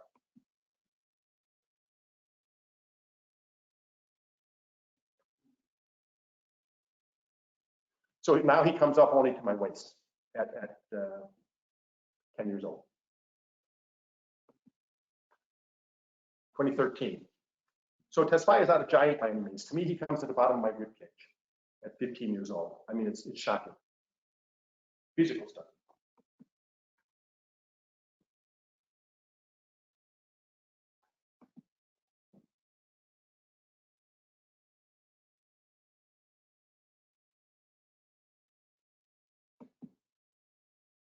So this was just a month and a half ago.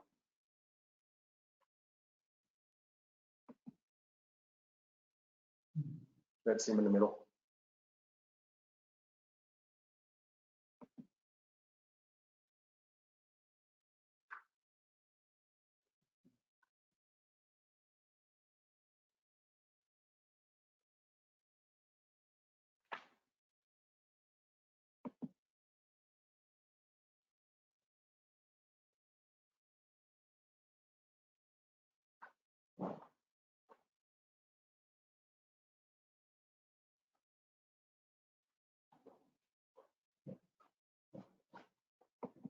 So this is what's behind all the numbers.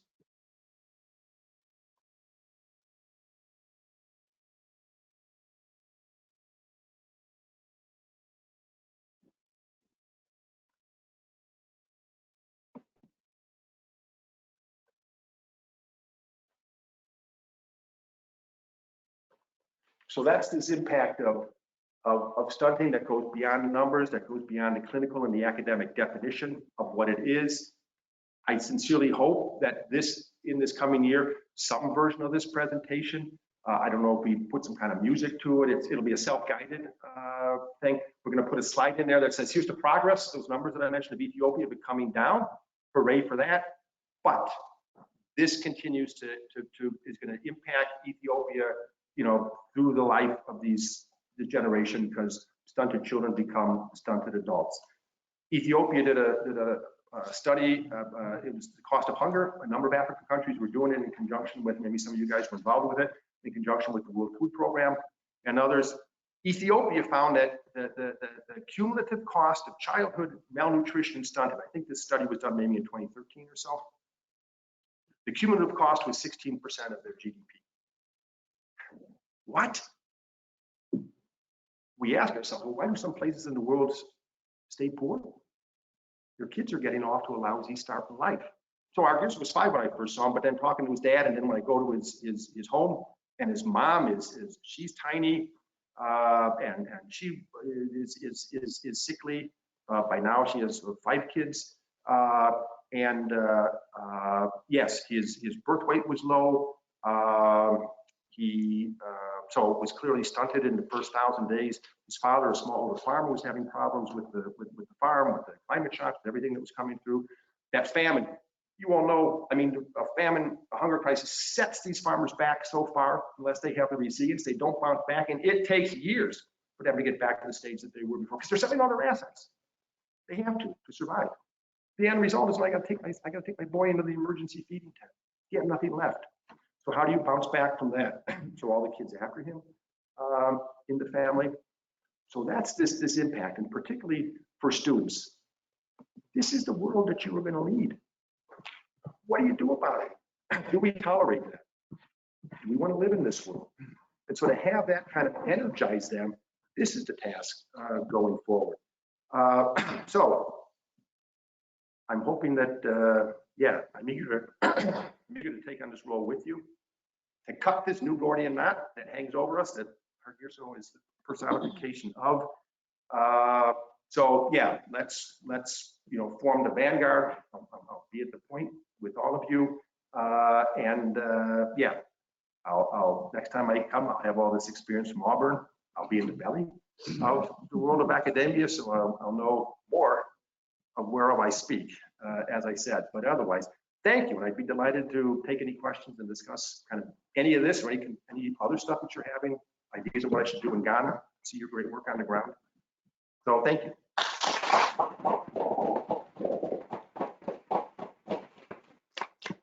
So I showed this to a class at Georgetown, international development class. And they said, yeah, so the outrage, we get it, could use a little bit of inspire. And so, yeah, we'll have maybe a slide or two at the end that says, yeah, here's what can be done about this. Here's kind of the challenge going forward. And then a slide that says, yeah, progress is being made on this. It's not, hopeless. It's not all lost. There's something that can be done. But again, this I think is the essence of it, that you do not get in the statistics. I was at speaking to a congressional subcommittee in the House, and a couple of them came up afterwards, actually the members that bothered to show up for the thing. And they said, yeah, this opportunity cost, and how do we measure this, is profound. And I mean, the World Bank estimates that the global cumulative cost of childhood malnutrition and stunting is $3.5 trillion a year. Only getting worse when you add in all the other costs of these things. It's like 35 trillion with the cost of diabetes and obesity and everything else. It's like, what are we doing to ourselves? This can't be measured. And so what are we doing to ourselves? Annie. Roger, what about the other children that came? Sorry. What about the other children that came after that one? Were they as developmentally delayed as he was? Yeah, I should have a picture of so he has 4 siblings that are younger than him. There are some of the younger ones I think are better because he has had some improvements on his farm. Tesfaya is basically still the same amount that he has, which is maybe acre and a half or so. He's diversified some, so he's kind of learned about that. There's been some extension advice, some progress with some of the crops that he's making, some more nutrition. He's got some fruits that are growing, some other vegetables. So that's there. He's got a couple of cows. And again, I mean, we all know that in places like that, they have a totally different relationship to livestock. And the cows they're not going to eat them, despite the case that they're in. And again, we talk about this in all the farms, they have chickens running around, but they're not eating the chickens because that's their rainy day fun. So we get some malaria, you sell a chicken. Child is sent home, we need more school funds to keep them in school. We'll sell a couple of chickens. Same with their livestock. And so that then becomes this kind of much more complicated relationship. As one goes through, you say, well, diets for a healthy planet, what about meat consumption or livestock? Yeah, livestock has a big impact on the planet, the greenhouse gas emissions, but it's an entirely different relationship that they have with them. Anyway, so they have more, so there's some income that's coming from the cattle, or from the couple of cows that they have, milk then that comes in. So yeah, the little ones are doing better, but they're not really school age yet, so it's kind of hard to say until. But the staggering thing about that class was, and so then I asked the principal, the headmaster of the school, so like, how old do you have? What do you have in your roster? How old do you have Hargirso as? And they said, he laughs, he says, oh, we have him listed as 13. I said, well, he's clearly not 13 because I met him like 16 years ago, right? And he's already about 5 years old at that stage. And he says, yeah, 13 is about what they're supposed to be in 5th grade, or the upper limits of it. So in Ethiopia, if they're starting at 6 or 7 years old in 1st grade, maybe 7, by the time they get to 4th grade, 11. But then kids aren't starting right away at 7, so there's kind of a sliding scale of that. So about 13. And I said, so what the classes? No, in reality, yeah, more than half are like probably 18 years old and older. So I just said, hey, so like, what are your ambitions? What would you like to be? It's all being translated. One girl stands up in the back and says, I want to be a nurse and help people. Hey, that's great. Well, how old are you? I'm 18. Again, it was a math class. The Hargirso said, I said, hey, you were studying the alphabet the last time I was here. How's that going? Yeah, no, we're still having problems with reading. And we were kind of looking at him during the math, and he was like kind of perplexed. You could just tell on his face by a lot that was going on, how much he was grasping. Another boy stands up, I want to be a doctor. and help people. I've seen them in our village. How old are you? I'm 18. In the back, a boy stands up and I'm going to be an engineer and build things. Yay. How old are you? I'm 15. Studying addition. Are they going to achieve those? Again, this is this lost opportunity and the potential. Again, what might they all have done? I mean, many of us are familiar with Advocacy of Journalists from Ethiopia. From not this village, but from someone said, Advocacy, you grew up in one of these tukos. He said, yeah. And yeah, we struggled. We were poor, but my mom, you know, heroically never let us acknowledge that we were poor. She made sure that we had enough. He's a towering figure, so he's certainly not physically stunted, and he's a great mind. I'm sure of him, and certainly not you know, cognitively stunted. And so, like, what happened to you? And he said, no, I mean, yeah, it's not that everybody is going to be consigned to this, but it's what's going on in the household. And we were fortunate on a number of instances, and turned in his education. There was somebody there that said, you advance, and we'll make sure that you get a good education. So yeah, that's kind of the lost opportunity. How many of these kids, the 60 plus in that 4th grade class, you know, how were their potential Gabises in that class? And it's impossible that we don't know.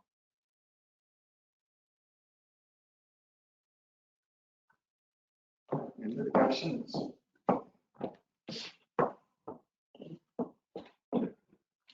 Peter, how are we doing on time? Great. Okay, good. So I didn't filibuster too much. Okay, good. That's good. I digress too much, so that's, thank you. Good. We met, or at least we had interactions. Well, actually Yes. we met, but we had interactions back when you were trying to put together a cohort in Chicago to look at the 1,000-day question. And I was president of the University of Illinois, and I failed to be able to get our medical school to cooperate with you. Remember that, Congratulations for getting that done. For me, the transformative comment that you made is this issue that I had never really fully appreciated, the extent to which the silos exist in universities. I've appreciated that. But the reality is solving this program is more than an agronomy problem. It's more than an ag economics or engineering problem. It is an ethical problem. It is a geophysical problem. And our challenge that you put on the table, I think very well, is how do we create that conversation across boundaries that are very often adversarial. And thanks for saying that. I think that's really, really an incredible concept. Well, thank you. And I think that and you're right, and that the role that universities play and the esteem that universities are held. Like say my mom, I mean, it was you boys, you're going to go to college no matter what the sacrifice has to be for my dad. If universities say this is what we need to do, and we need all this cross cutting, we have to, like, you know, expand and widen and consider all these aspects. We're actually one of the very few places where all of these things come together. Exactly, right. Yep. And that was so, the first time, it was like a lightning bolt hit me when I was at that first time at Auburn and talking to the 10 years or so ago, that committee of 19, and it was like, you guys are studying what? And they were all coming together. On the issue, yeah. And so, and of course, it's the land-grant school of Alabama, so the prestigious ag school, but there were maybe 1 or 2 kids from the ag school, and the rest were from all these other disciplines. That knocked me over. Yeah. Right. Roger, I thank you for a wonderful presentation. I'm going to add luster by telling you what's happened at Missouri as a result of the point that you made about the multiple disciplines, and Bob has just re-emphasized that. After our students, we had the good fortune to be involved early on in the University Fighting World Hunger, where Roger has been a speaker, I think, every year. And then you spoke at our session. We held a meeting at Missouri. A group of our undergraduate students, we sat down with them afterwards and said, what can we do to strengthen your ability in whatever dimension to address some of these issues? And they said, we want the opportunity to work together outside the classroom with our peers across all colleges of this university, all disciplines. And we created, as you're probably aware of, what we call a Deaton Scholars Program. Yeah. And that program it's extra academic. And students work themselves to death for no credit up until last semester anyway, when we evolved the working across disciplines to address issues of global hunger, wherever in the world it arises, from whatever dimension of discipline it comes from, because they realize it takes all these disciplines to make a difference.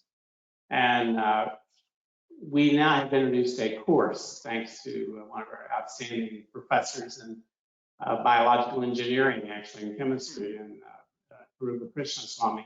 And it's an honors course. The Honors College got very excited about it. We now have a course called Zero Hunger, based on the United Nations Strategic Development Goals. And that course is into its second iteration this fall. And we coordinated with all the other students who are not in the course, because they can take another course, but are taking everything else that we do in the Eaton Scholars Program. So think of the areas of coterminous.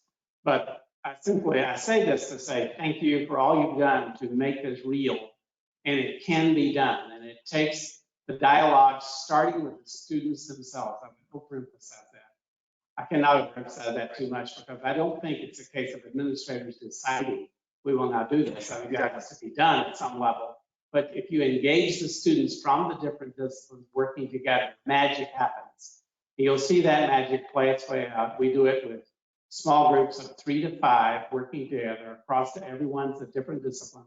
3/4 of the students are undergraduates. The others are master's, doctoral, and professional students. And they work hand in glove. And it's incredible, some of the project ideas that they've been able to come up with semester after semester. So thanks. Thanks for mentioning that, Brady. I didn't get to it. I had, these are copies of your notes from the Purdue workshop. There's the Zero Hunger Challenge. So I was hoping that, that you're going to raise that. So, so thank you. Yeah.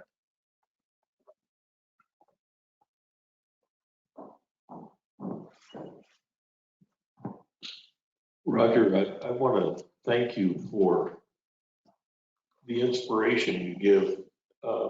And the thing that was most inspiring to me was, as somebody who is doing field research, my area is an ancillary. It's ICT and how it can enable the solution to the issues that you're posing. It's the encouragement to open your eyes and your heart to what you see in the field and not have blinders on. And out of that, we all know that if you really open your eyes and really open your heart, it is outrageous. And that stimulates passion for a solution and an impatience with the institution's inability to do what we're aspiring to do, and we've all given endorsement to this collaborative, cross-disciplinary synergy. We know that's what's needed. We know that we have the resources, but damn it, we're still fumbling our way toward it. And part of my passion is what needs to be done. Thank you for legitimizing my passion in that regard. Well, good. Thank you. And I think when Peter and I had spoke, I said the one thing I wanted to be mindful of is that I know you guys are all, so many of you are out there in the field and you're doing this and you have the passion. And so I didn't want to skirt over any of that. So that's why, I really salute and appreciate and so greatly admire what you do. My first day in Ethiopia, I had been a foreign correspondent already for maybe 20 years by that time, in 2003. And the first day in Ethiopia was meeting with the World Food Program, folks that were distributing food in the hunger zones of Ethiopia, had a big map on their conference table in Addis. We're going through where I was going to go traveling with them to kind of see the extent of this. And one of their people, their bully Karuchi, he's still, I think he's still in the Rome office of the WFP now. He said, Roger, looking into the eyes of someone dying of hunger becomes a disease of the soul. Because what you see is that nobody should have to be dying of hunger, particularly not now. He said, for too many in the world, it has become an ancient emotion. We are detached from it. Anybody, particularly say during World War II, that in Europe or the Western world, during the Depression, that had some connection with it. you know, they're kind of the older generation. Maybe they're not talking about those things or something. And so it was that, and I'm like, disease of the soul, what is this guy talking about? I mean, yeah, you take the malaria pills and you know, the watch out for cholera epidemics and meningitis belt and things, like, can't talk about a disease of the soul. The next day, so hard year, so in that first picture, in that tent, and I was like speechless. I mean, who am I going to talk to him here? It was like such utter desperation. Tesfaye, his eyes were like, you know, there was a guilt or something. So I wanted to ask him what was going on. And he said, what have I done to my child? And I'm sitting here with this child who's like disappearing in my arms. And I thought about it and what to say. And I thought about it and I said, you know, it's not what you have done to your child, but it's what we as a collective we have done. That 2003, you are happening to be in this situation and in this tent where we failed you, your government, the rest of the world governments. That's the first time I looked into the eyes of the hungry, and I was ashamed of myself, again, that I had been a journalist for that long, writing about development issues for much of the time. I'd never focused on this issue before. And so that then becomes this motivating. I think probably all of us in this room, we have seen something that motivates us, that ignites this passion to continue to go, you know, push forward on this. So I think that's one of the great things also that we can do is to encourage and continue to motivate and spark the passion of ourselves to keep going, and that this is why we're doing what we're doing. So thank you. Yeah, thanks very much, Roger. Good as always, and congratulations on your move to Auburn. I think that's really good. It's really interesting. Thank you. It's a great school and a leader on, you know, what you've been talking about. So I think it's great. And the rent's much cheaper. Yeah. How is the rent? So- That's not true. and it's warmer, so it's Warmer. what's not to like? That's my figure. So. Kind of football. Yeah. Right. But just a couple of comments. First, one that I really appreciated on your mother and rural electrification. We had a session yesterday on gender that Kathleen Rexdale led, and how women are important. My father worked always for rural electric co-ops right after the war onward. And he always said, I mean, he wasn't a particularly feminist-oriented person, let's say, but he always said that it was the women who pushed for electricity on the farm. The men weren't generally all that interested. You know, you get a light bulb or something, but the women got a huge amount out of it because of the backbreaking work, laundry in particular. Yep. And what pushed rural electrification was women and not men. So it's, Right. As your mother knows. Right? Yes, So, right. yeah. And that's what some of the photos were, right? It was Yeah. kind of the domestic side in addition to the farm. On let's say what you didn't talk about very much, I think, on universities and hunger and kind of development that I think that I know you know really well, and then what we've been talking about here too is kind of the capacity development side for non-US, right? I mean, I think, right. and particularly here, University of Illinois had huge impact in a number of universities. Patnagar in India, for example, is kind of little University of Illinois. I think Exalki in Sao Paulo was also twinned with Illinois, along with a lot of others, right? University of Hugh Grant School was twinned with Wisconsin. In addition to all the grads, I think, you know, like just looking around the room, in Missouri, I think our Trade and Markets Division is sort of an offshoot of University of Missouri. I mean, it's just been constant. And a lot of the capacity development in kind of a small way that universities are doing now is real critical. Right. But there are a lot of headwinds against that, I think. And I'd be curious to have you talk a little bit about that. I think it's more difficult. Funding is not so easy. The cost of education in the US is becoming prohibitive.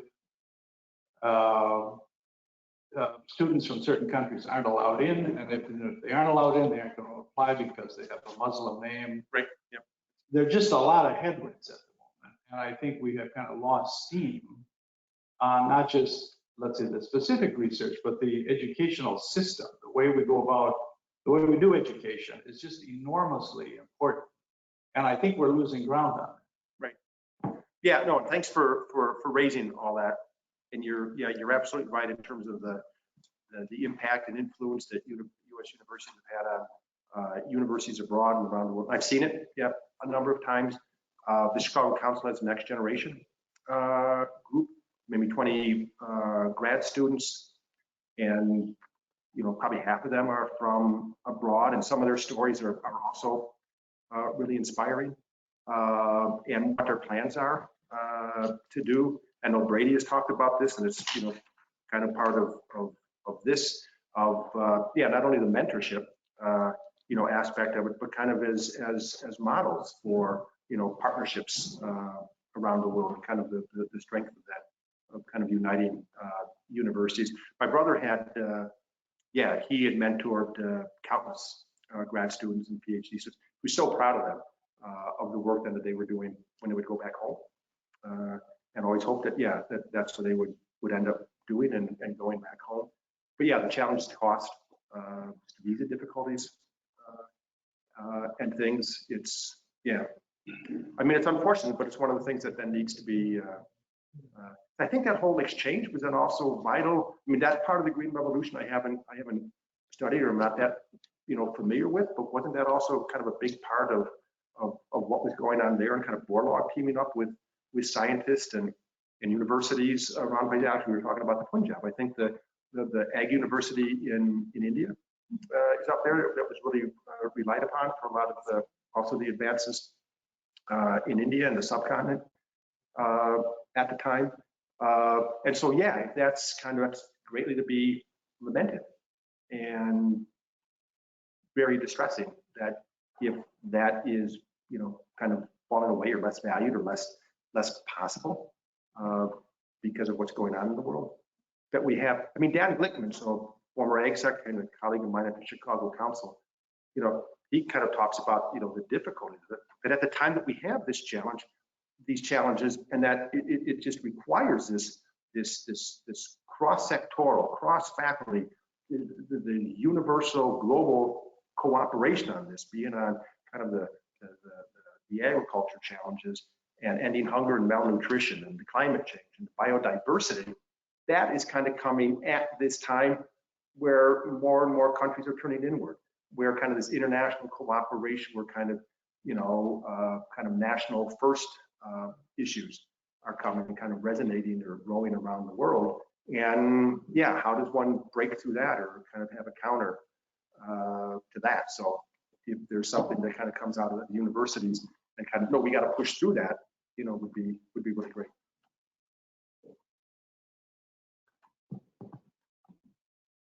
Roger, thank you very much for such a moving presentation, that I think, with this group of experts in many, many subject areas, that have a passion for ending malnutrition in the world, you've just kind of reignited our fire. Oh, good, thank you. Thank you. So I have the great privilege of working with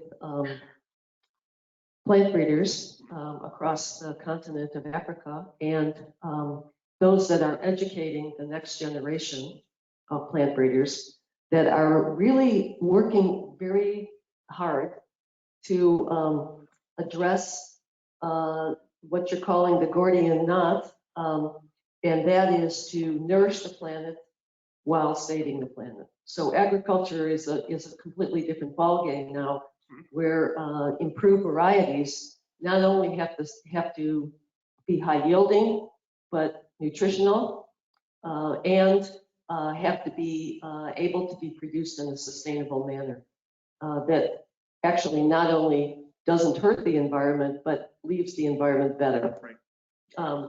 It's a huge challenge. So you asked about possibilities for your April trip to Ghana. One of the universities that SIL is working closely with is the University of Ghana.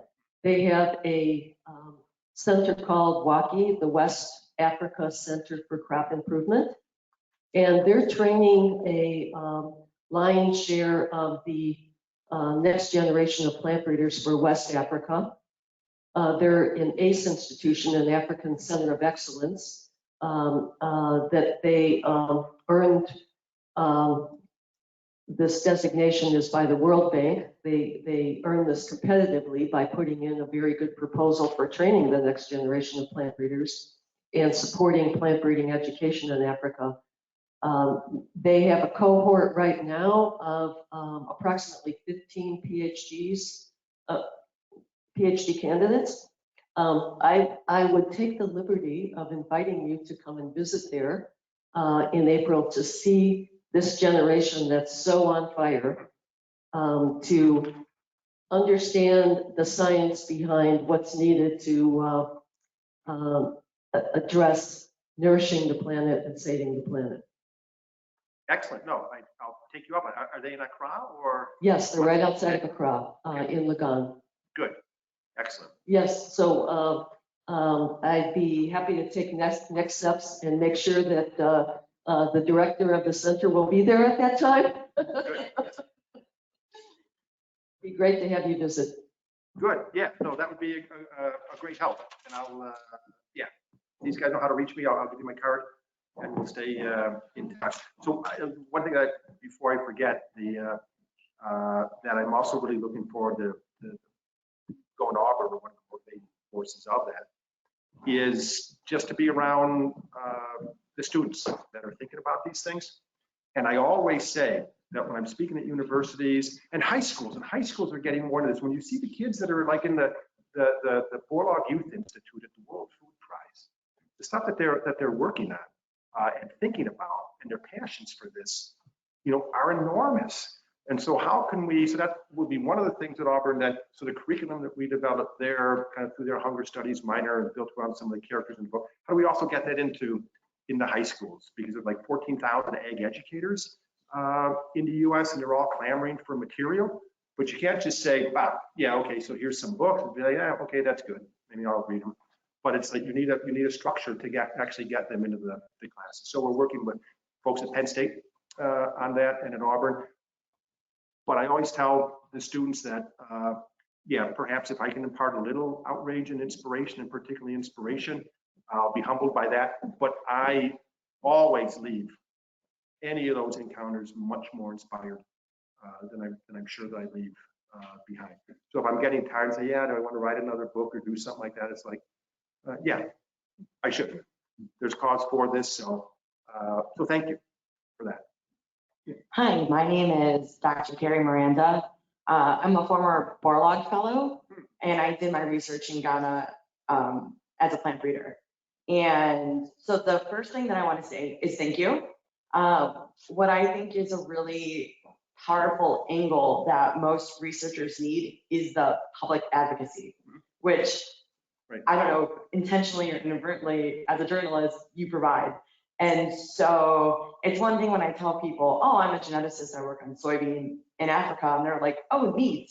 But when they can see a presentation like yours, then it really hits home, both through what you said, anecdotal is still very, very important. And even legislators will tell you that the anecdotal stories are usually more important than the actual facts. So it's definitely important to have this component as part of our research going forward.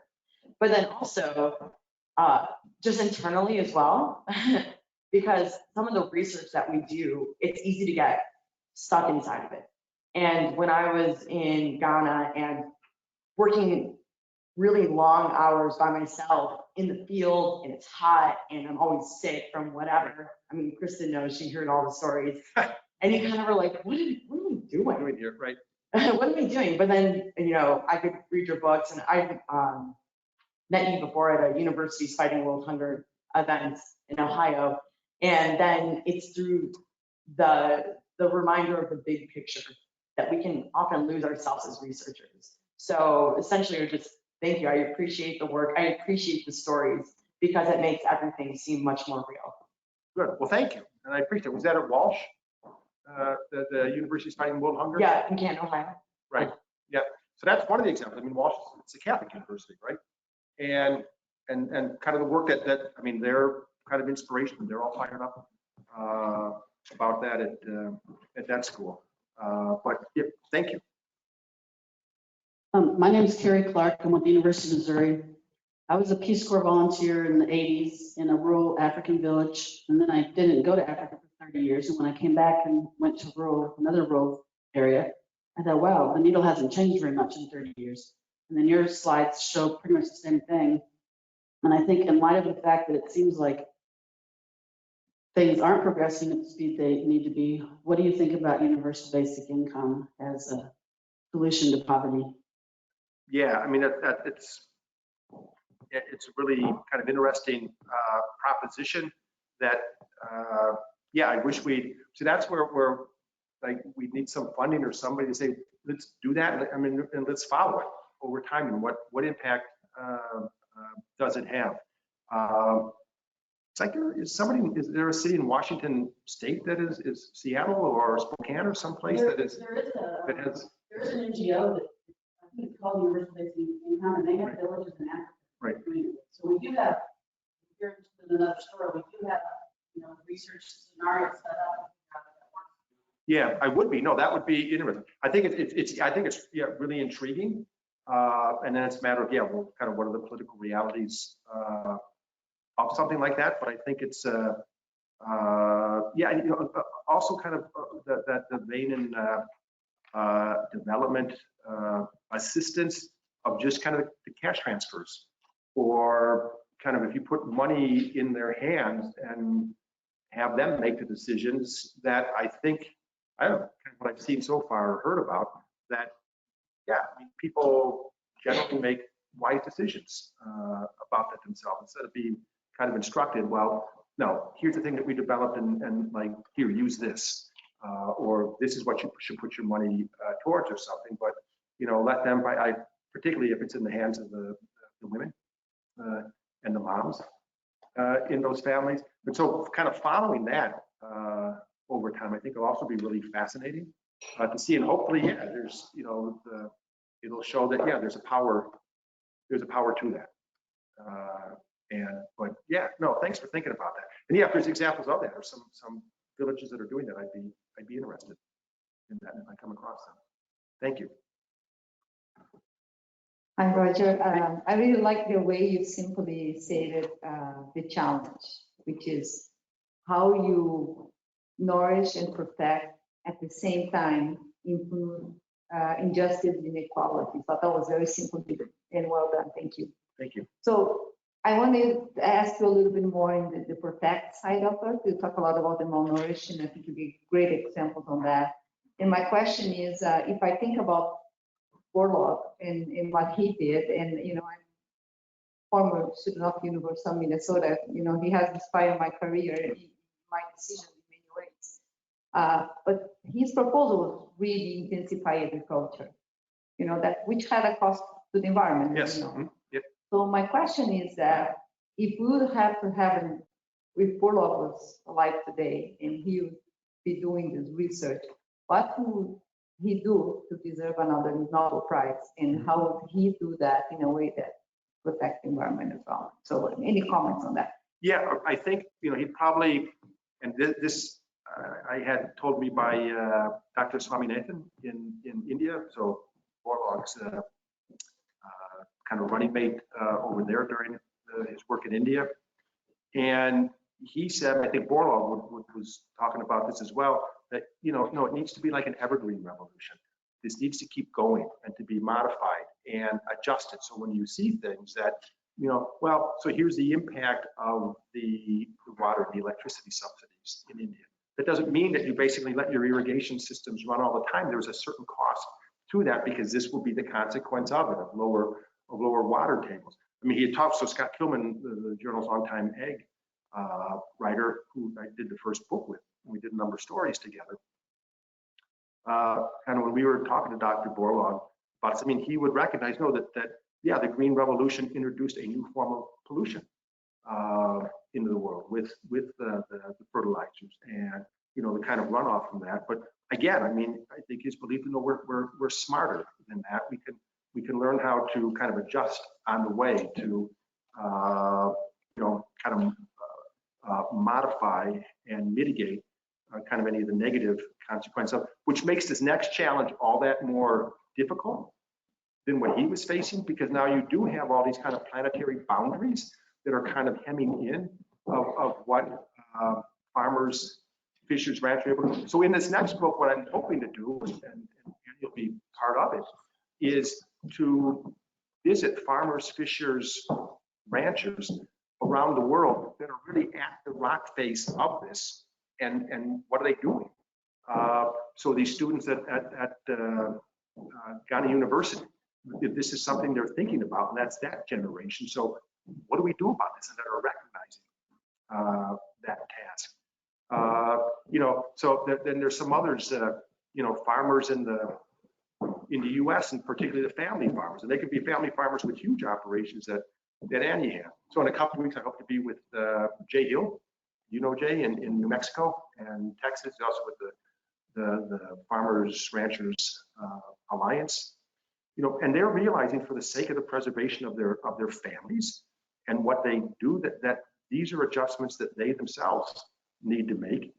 Yes, it's preserving the planet, it's feeding people, but it's also what's like visceral and right in front of them. And any also inclinations to just pack it up and this is too difficult. I don't do this, and then we're kind of getting blamed for a lot of these problems. The agriculture community and the farmers. It's like, why do I continue to do this?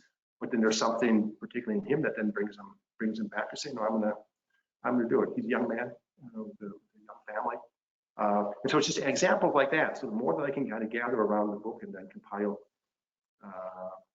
in this, but that this whole challenge is magnified to what kind of Borlaug was facing in the Green Revolution, which was daunting and kind of awesome enough in facing the challenge of that. But now, kind of with all these the planetary issues, just make that much more harder and difficult. So that's why it's even a more Herculean task that we're leaving with this next generation to solve. So yeah, so the sense of urgency and commitment to do that, and really I think this abiding sense of injustice and inequality, and this is not the world that we want to live in, and what can we do about it? So hopefully that's a great motivating factor for them. But the more that I can kind of illustrate that in the next book, people that are on the front lines of this rock face, that's what I'm hoping to capture. So again, any ideas that people have about, say, Roger, you got to go see these folks, let me know.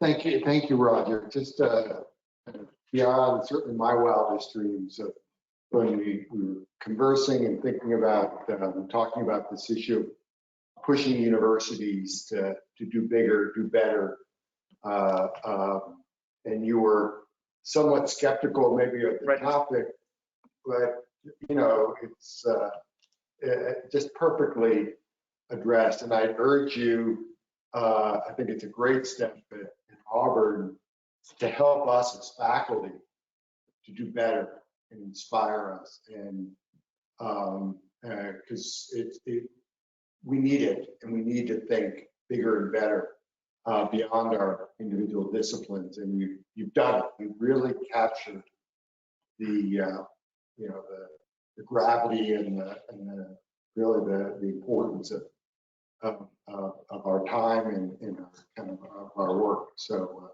thank you. So please do keep pushing at Auburn, pushing us. So another round of applause.